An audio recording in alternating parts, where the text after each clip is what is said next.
Delhi ED liquor కేసులో కవిత bail పిటిషన్పై ఇవాళ విచారణ కొనసాగుతుంది. కవితకు బెయిల్ ఇవ్వొద్దని ఈడీ వాదనలు వినిపించింది. ఈడీ జాతీయ దర్యాప్తు సంస్థ అని పీఎంఎల్ఏకు ప్రత్యేక చట్టం ఉందని కోర్టుకు తెలిపింది. నగదు లావాదేవీలు, కుట్ర ఈ రెండు అంశాలు లిక్కర్ కేసుకు వర్తిస్తాయని వాదించింది.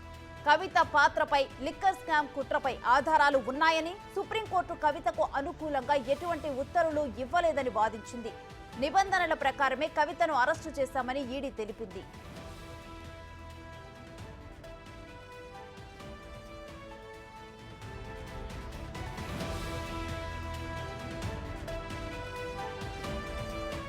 ఇక ఇదే అంశానికి సంబంధించి మరింత సమాచారం మా ఢిల్లీ ప్రతినిధి శివ మరిన్ని అప్డేట్స్ అందిస్తారు. శివ, ఈ రోజు వాదనలు ఏ విధంగా కొనసాగాయి? రేణు మరి కాసేపట్లోనంటే కవితకు సంబంధించి ఢిల్లీ లిక్కర్ స్కామ్ కేసు సంబంధించి ఈడీ తరఫున వాదనలు కొనసాగుతున్నాయి. కొద్దిసేపటిని ఈడీ తరఫున జవహర్ హుస్సేన్ తన వాదనలు వినిపిస్తున్నారు. అంటే కవిత అరెస్ట్ అనేది చట్టబద్ధంగా జరిగింది, నిబంధనలకు ఉల్లంఘనకు ఎక్కడ గురి కాలేదు, కవితకు వ్యతిరేకంగా తమ వద్ద ఆధారాలు ఉన్నాయని ఈడీ అంటుంది. మరోవైపు ఢిల్లీ లిక్కర్ పాలసీలో తమకు అనుకూలంగా మార్పులు చేసినందుకు 100 కోట్ల ముడుపులకు కవిత సర్దుబాటు చేశారని, కవితకు వ్యతిరేకంగా నిందితులు అప్రూవర్లుగా మారిన సందర్భంలో వారు ఇచ్చిన వాంగ్మూలం ఆధారంగానే కవితను అరెస్ట్ చేశామనేది ఈడీ తమ వాదన వినిపిస్తుంది. మహిళ అయినంత మాత్రాన బెయిల్ ఇచ్చే అవకాశం కానీ మినహాయింపు కానీ లేదంటూ కూడా ఈడీ న్యాయమూర్తి కావేరి బవేజకు తెలియజేశారు. లిక్కర్ కేసులో కవిత పాత్రపై ఈ రోజు కూడా వాదనలు ఈడీ విధించబోతోంది.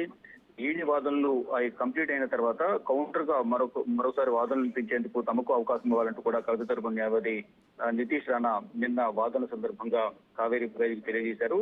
ఇక ఇప్పటికే ఢిల్లీ లిక్కర్ స్కామ్ సంబంధించి సిబిఐ కేసులో బెయిల్ పిటిషన్ పై వాదన పూర్తయిన తర్వాత బెయిల్ పిటిషన్ పై తీర్పును మే 2వ తేదీకి రాజధాని కోర్టు న్యాయమూర్తి కావేరి బవేజ రిజర్వ్ చేశారు. అయితే ప్రస్తుతం కవిత తిహార్ జైలు జ్యుడిషియల్ కస్టడీలో ఉన్నారు.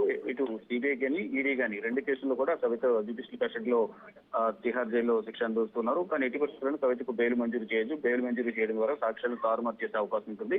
కవితను ఇంకా విచారించాల్సి ఉంది. విచారణలో మరికొన్ని కీలక విషయాలు బయటకు వచ్చే అవకాశం ఉంది. కాబట్టి కవితకు బెయిల్ మంజూరు చేయొద్దు అనేది గతంలో సిబిఐ విచారణ సందర్భంగా సిబిఐ బెయిల్ పిటిషన్లను సిబిఐ తరఫున ఇటు వాదనలు వినిపించారు. ఇటు కవిత తరఫున కూడా వాదనలు ప్రతివాదనలు కొనసాగిన తర్వాత సిబిఐ కేసులు కూడా తీర్పును రిజర్వ్ చేశారు. మే 2వ తేదీన తీర్పును వెలువరించబోతున్నారు సిబిఐ కేసులు. ఇక ఈడీ కేసుకు సంబంధించి కూడా సుదీర్ఘంగా 3 రోజుల నుంచి కవిత కేసుకు సంబంధించి ఈ వాదనలు ప్రతివాదనలు కొనసాగుతున్నాయి. ఈ రోజుతో ఈడీ వాదనలు ముగిసిన తర్వాత మరోసారి కవిత తరఫున వాదనలు కొనసాగే అవకాశం కనిపిస్తోంది. ఇటు ఈడీ కూడా కవితకు సంబంధించి అనేక ఆధారాలు కవితకు వ్యతిరేకంగా ఉన్నాయి. గోరంట్ల బుచ్చిబాబు కానీ, అరుణ్ రామచంద్ర పిల్లై, మాగుంట శ్రీనివాసరెడ్డి, శరత్చంద్ర రెడ్డి, మాగుంట రాఘవరెడ్డి వీరందరూ ఇచ్చిన వాంగ్మూల ఆధారంగా కవిత నిందితురాలుగా మా దగ్గర ఆధారాలు ఉన్నాయి.